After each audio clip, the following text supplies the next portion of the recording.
Hey, my name is Roach, lead vocalist of LUNGBRUSH. And I'm Jeff Holmes, guitarist.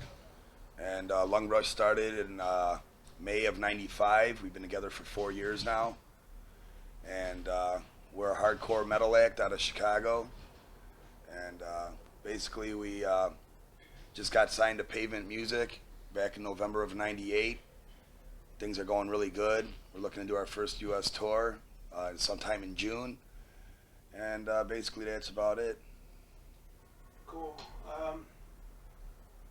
Do we want to go into some of the songs? And when you put the drinks down, it like pounds. Oh, okay. So Put it on the floor. you can hear you fine. You don't have to lean in. Okay, or cool. Like that. It's picking up everything.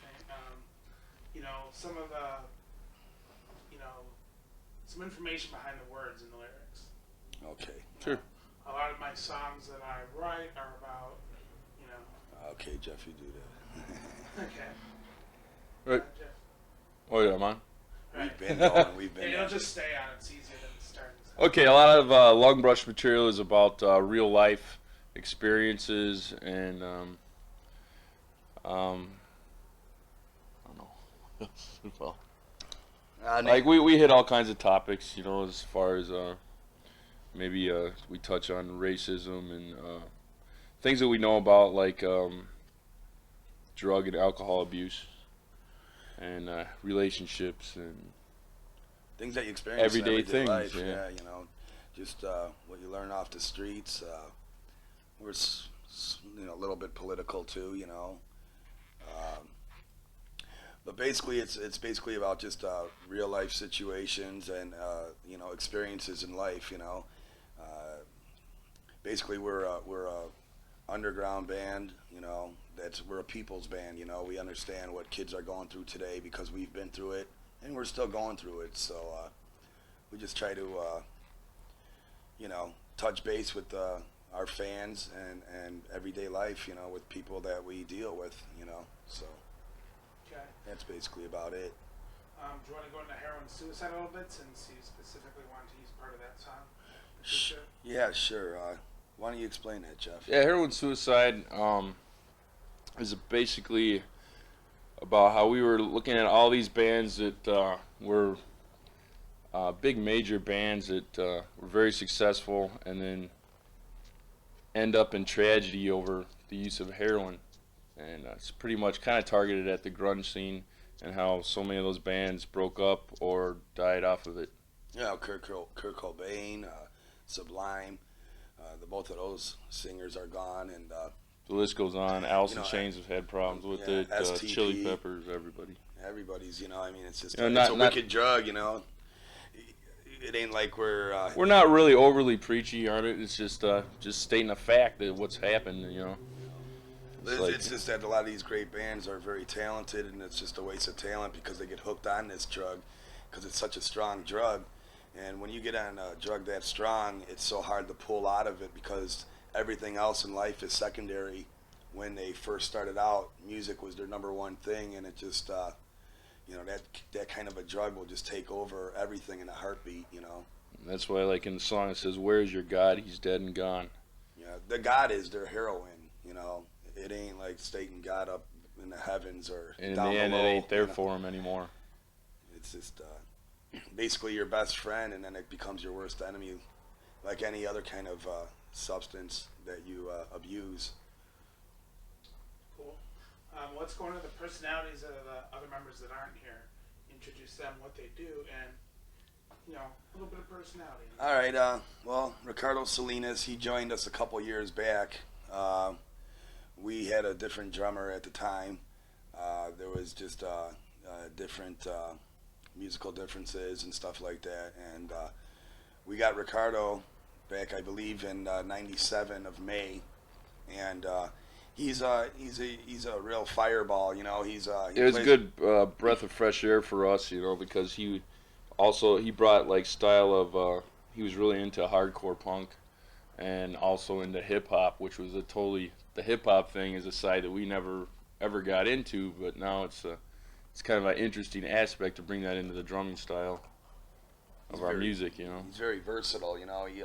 What he does on a 4-piece drum set, he makes it sound like it's a, a 12 piece. He's just an amazing amazing drummer. We're very lucky to have such a And he could pull off the double bass. Oh, you he know, could play just double like bass any, like a machine gun. Like a death metal band. He's a good guy. He's young. He's he's got a lot of fire in him, and he's very versatile, and he's very open-minded. With LUNGBRUSH, all four of us are very open-minded. As far as our bass player, John Billman, he's a really talented bass player. He could hold down a rhythm, no problem. He's just a real mellow, like laid-back guy that Yeah. likes jazz. He plays an upright bass. He's taken lessons for a few years on jazz and rock. He loves bass. metal so much. He It's loves crazy. metal, yeah. His big influences. I would have to say is like Cliff Burton and Geezer Butler. The metal gods. They're awesome. But he's. That's why we stuck with one guitar player. Because Johnny could hold that rhythm down, no problem. And we got one of the we are very lucky to have such a strong rhythm section. The rhythm section in LUNGBRUSH is really unbelievable, and we're just really lucky to have those two guys in the band. Basically, all four of us have LUNGBRUSH tattooed on our backs, so we're pretty committed, But no, we're really happy. Jeff, he writes a lot of the songs, on guitar, and him and Ricardo do a lot of the work together at practice.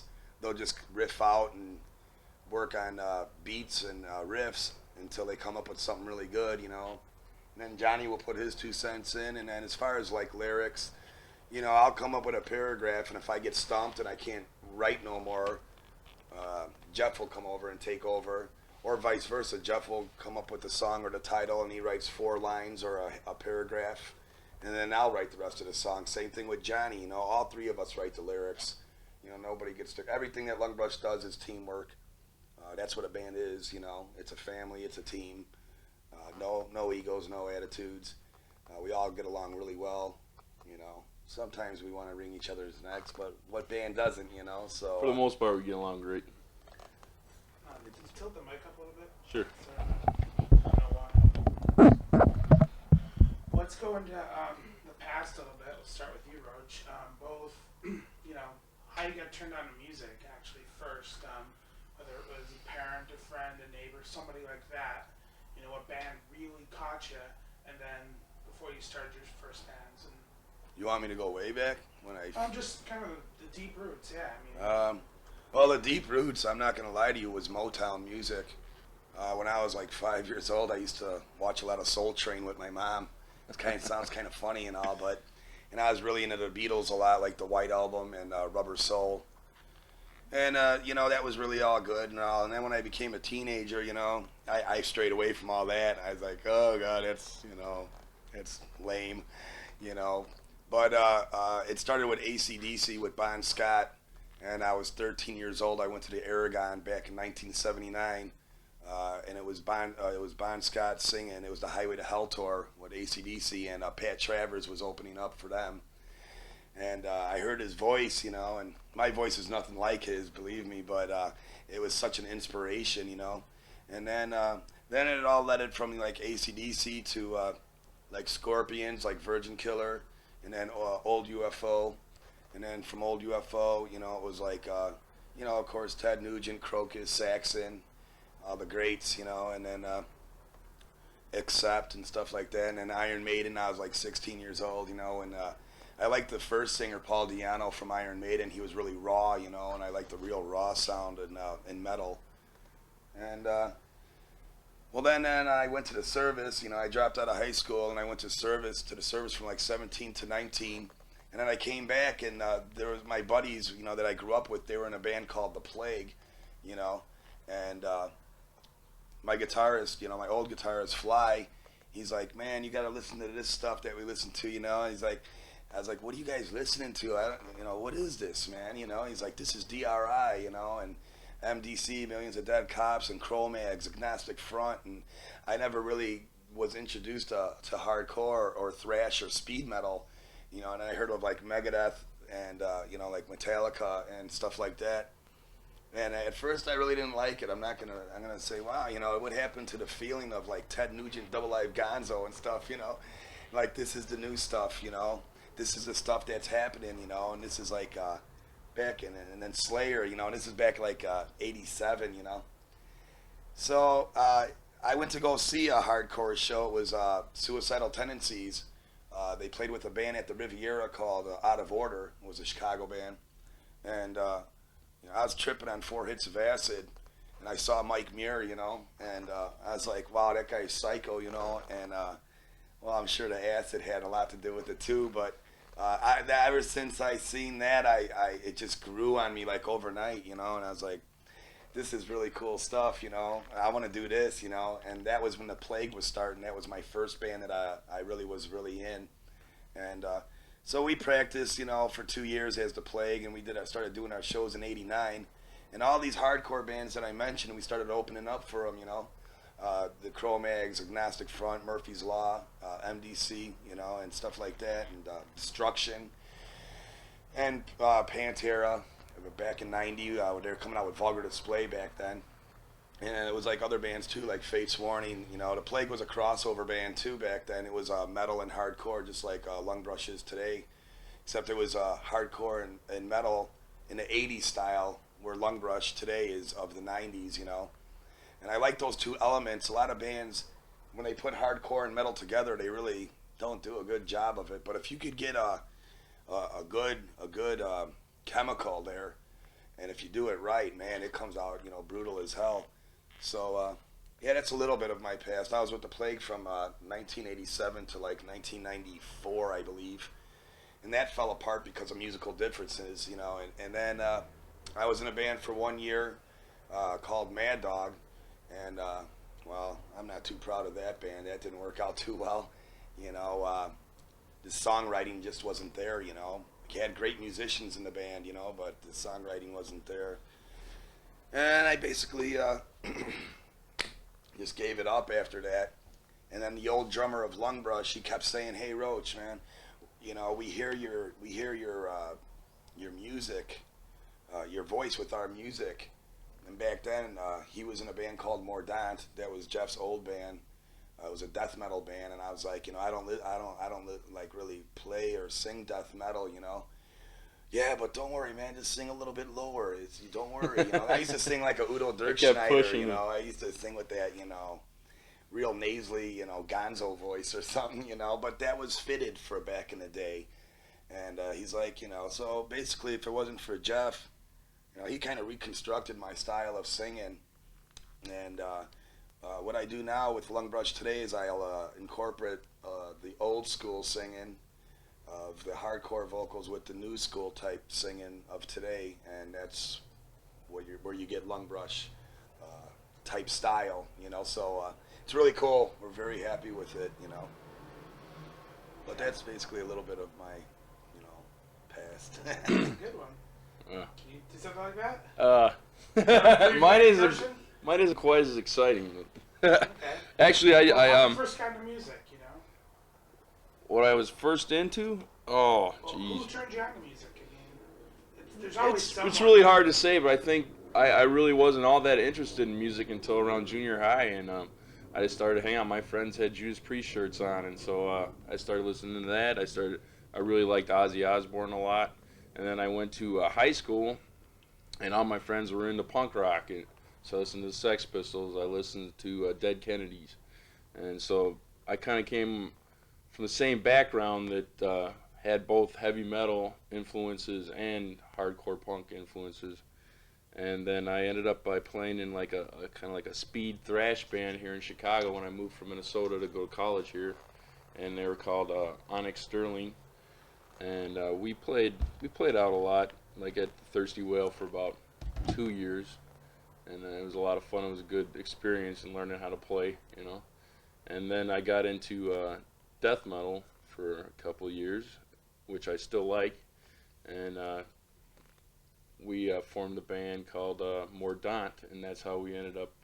We lost our singer. We ended up with Roach as vocalist.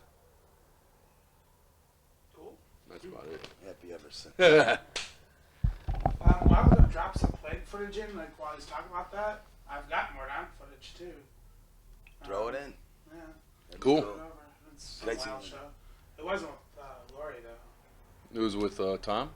I guess. Yeah, it was. Yeah, with cool. Tom. God, putting it all back in my head now. Yeah, Yeah, that'd be cool. I Yeah. didn't think of that. That's awesome. Yeah, if you put in a little Yeah, footage, 'cause Gorgasm. it shows John Billman's with you on that too, right? Yeah, That makes sense. Gorgasm. That's cool. I was gonna bring the CD to show it, but I only had the original version at my house. Do you have a poster or a CD or anything? You know, CD in the car. do you want to go get a car? Here, I'll give you the keys. Keep picking. Yeah, I'll just, first, we have to do something like now the whole band's here. If you want to do that, Roach. All right, all right. And then, I'll just tell them the truth that they just got in from St. Louis. okay, go ahead. Well, anyways, we started this interview with just Jeff and I, and Ricardo and Johnny just strolled on in from St. Louis because we had a gig out there last night. And so here they are. I'll let them talk, tell them their side of the stories and how they got into music and what's up. How I got it just kind of came natural for me. The whole music thing just kind of came natural for me. That's basically it. You didn't have your family or friend or someone that. No, not really. Like, I had one friend that taught me how to play drums. We like grew up playing drums together. Pretty much like all like kids I grew up with and everything. And we used to jam a lot, like every day. And you know, it just kind of like evolved from there. You know, but it all pretty much came naturally. You know, I never really had any schooling or anything. Alright. And, want to move the mic down? And then we'll just keep it in the middle more. Yeah, it's cool. Okay. And how you got into music? How I got into music? Well, I don't know. I was about in 3rd or 4th grade, and my friend, he had an older sister, and he turned me on to Black Sabbath. And was it Iron Man or something? And I laughed my ass off like the whole time. And then after that, I had to go out. I went out and bought Black Sabbath, and then I just started getting into different bands, heavy bands like AC/DC, Iron Maiden. And I always focus on the bass. I don't even know why. I just always did. So I started playing bass at 13. That's about it. Alright. Do you want to go into that whole drug thing we were going over before? What's the drug thing? We don't have to. No? Whatever you want. It doesn't matter. Doesn't matter. No, I don't think we have to. Alright. Yeah, we've talked about so much. Okay, and then we're going to talk, for what was left, we're going to talk about that and, Unity. yeah, that's it. The scene, Chicago yeah. Scene Unity. Alright, I'm going to do a wide angle here. Grab one of those from here. Okay, go right ahead.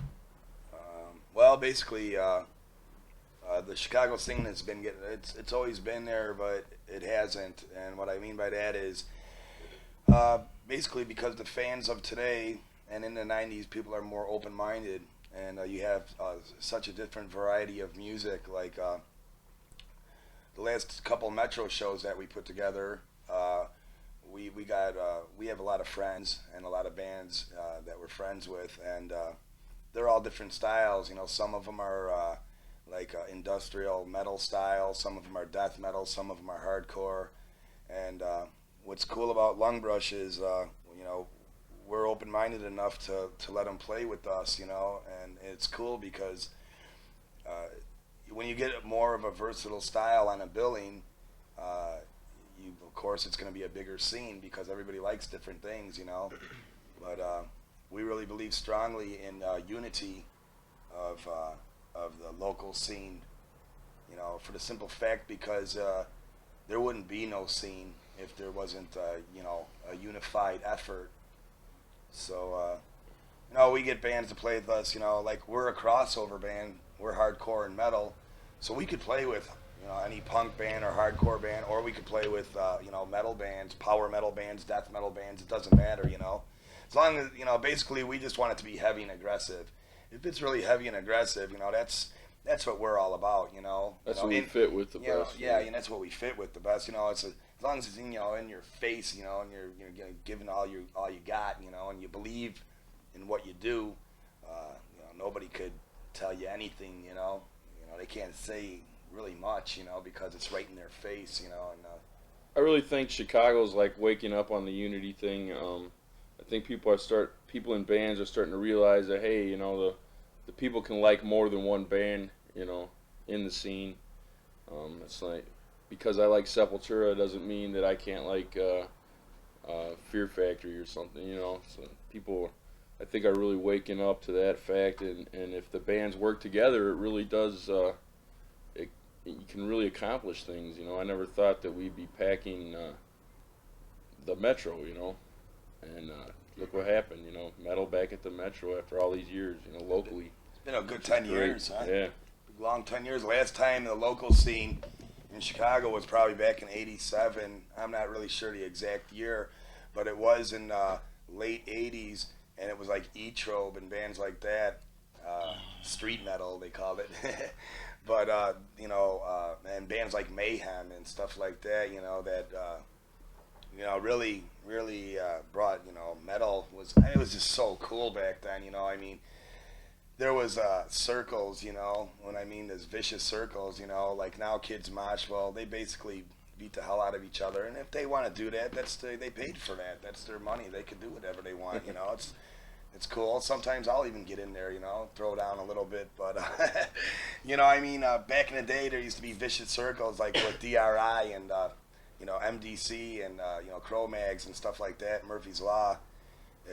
Back then the scene was really unified, and something happened. I don't know what happened, but it just died, you know. And then this grunge scene took over, and then you had the alternative scene, you know, and that took over in the early '90s, you know, and mid '90s, and that got really old after a while, you know. And it seemed like just the metal bands weren't very united, you know. no, everybody seemed was like, it was a dog eat dog. yeah, you they were know? out for themselves, and Everybody was out for themselves, and then people started waking up saying, well, if we're going to get a scene here, you know, let's start unifying bands. And instead of, you know, talking, you know, about each other, why don't we help each other, you know, just because you play a little different style.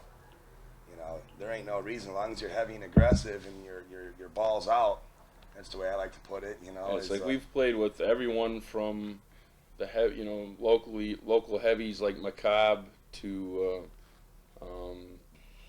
like Fleabag punk bands and stuff.